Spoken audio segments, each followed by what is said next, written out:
हा monthly chart आहे. याच्यामध्ये ॲक्च्युली मी एक स्कॅनर वापरलेला आहे.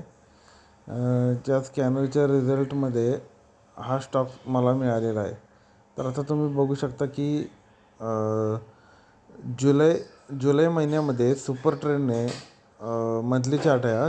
जुलै महिन्यामध्ये सुपर ट्रेंडने बाय सिग्नल दिलेला.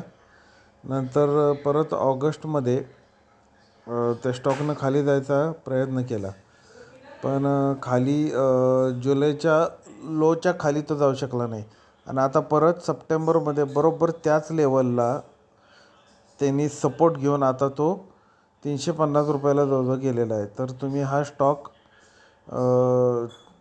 बाय करू शकता for target around 480 rupees, 480 to 500 rupees. कारण का तिथं एक चांगला सेल झोन आहे 500 रुपीजच्या आसपास. तर अशाच चांगल्या आयडियाजसाठी माझा चॅनल सबस्क्राईब करा आणि शेअर करा.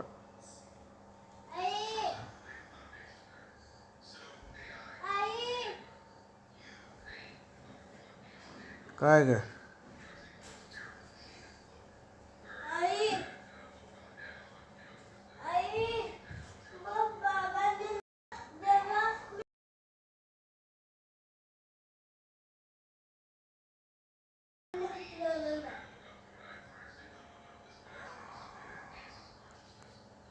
कुठल्या वापरत होतं ते